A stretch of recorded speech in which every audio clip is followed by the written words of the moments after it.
So ఇప్పుడు ఈ వీడియోలో మిక్చర్ ప్రాబ్లంలో 3 ఐటమ్స్ మిక్స్ చేస్తే రిజల్టెంట్ మిక్చర్ ప్రైస్ ఇస్తే దాని డెరివేషన్ చూద్దాం ఎలా చేసాము. సో ఇప్పుడు మనకి ఐటమ్ 1 20 రూపీస్ ఉంది, 20 rupees per KG. Item 2 24 rupees per KG. Item 3 30 rupees per KG. So suppose మన ప్రీవియస్ డెరివేషన్ లాగా 2 ఐటమ్స్ మిక్స్ చేస్తే రిజల్టెంట్ ఎలా అయితే క్యాల్కులేట్ చేసామో ఇక్కడ కూడా ఏబిసి కేజెస్ అని తీసుకున్నాం. సో టోటల్ రూపీస్ ఏమవుతుంది అంటే ఏ అనే ఐటమ్ 1 ఏ కేజెస్ తీసుకుంటే 1 కేజీ 20 రూపీస్ కాబట్టి సో అది 20A అవుతుంది. అదేవిధంగా item 2 24B plus item 3 30 into C by total kgs A plus B plus C. ఈ ఇచ్చిన రిజల్టెంట్ మిక్చర్ మనకి 25 అని ఇచ్చారు. ఈ రిజల్టెంట్ మిక్చర్ యొక్క ప్రైస్ పర్ కేజీ. సో దీన్ని ఈక్వేట్ చేస్తే మనకి 20A plus 24B plus 30C is equal to 25A plus 25B plus 25C. So equation solve చేస్తే 5A plus B is equal to 5C. So ఇప్పుడు మనకి ఇక్కడ ఒకవేళ B 0 తీసుకుంటే ఏమవుతుంది, A1 9 తీసుకుంటే 5 ఈజ్ ఈక్వల్ టు 5C అంటే C1 అంటే దీని ఆన్సర్ ఏమొచ్చింది, ఏబిసి వాల్యూస్ 1 0 1. ఇప్పుడు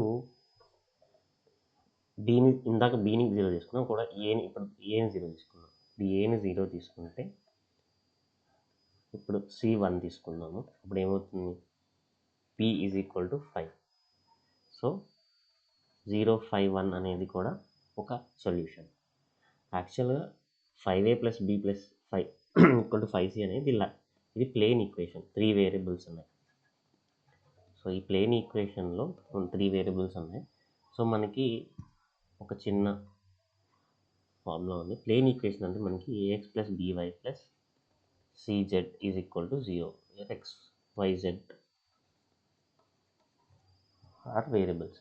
సో ఒకవేళ దీనికి X1 Y1 Z1 అనేది సొల్యూషన్ అని తీసుకుంటే అది సాటిస్ఫై అవుతుంది. AX1 plus BY1 plus CZ1 is equal to 0.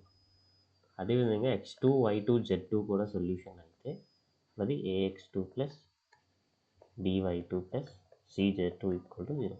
ఇది రెండింటిని యాడ్ చేద్దాం. A into X1 plus X2 రెండు ఈక్వేషన్స్ యాడ్ చేస్తే B into Y1 plus Y2 plus C into Z1 plus Z2 equal to 0. So దీని solution ఏమవుతుంది, X1 plus X2 Y1 plus Y2 Z1 plus Z2. Okay. So X1 Y1 Z1 X2 Y2 Z2 solutions అయితే వాటి some కూడా solution అవుతుంది. ఈ plane ఈక్వేషన్లో satisfy అవుతాయి. ఇండివిజువల్గా AX1 plus BY1 plus CZ1 0, AX2 plus BY2 plus CZ2 కూడా 0. So అదేవిధంగా మనకి ఇప్పుడు ప్లేన్ ఈక్వేషన్ 1 0 1 ఇది సొల్యూషన్ అని చెప్తున్నాము. 0 5 1 అనేది కూడా సొల్యూషన్ చెప్తున్నాం. యాక్చువల్గా ఇక్కడ 0 కేజెస్ ఉండడం వల్ల ప్రతి ఐటమ్ని ఎంతో కొంత రేషియోలో మిక్స్ చేసామని అజ్యూమ్ అని అనుకుంటే ఈ రెండింటిని యాడ్ చేస్తే ఏమవుతుంది, 1 5 2. సో ఇది సొల్యూషన్. ఇక్కడ మనకి ఏది 0 రావట్లేదు కాబట్టి మనం ఐటమ్ 1 1, ఐటమ్ 2ని 5కి, ఐటమ్ 2ని 3 ఈ రేషియోలో మిక్స్ చేస్తే మనకి రిజల్టెంట్ మిక్చర్ వస్తుంది. ఇది ఆన్సర్. Thank you.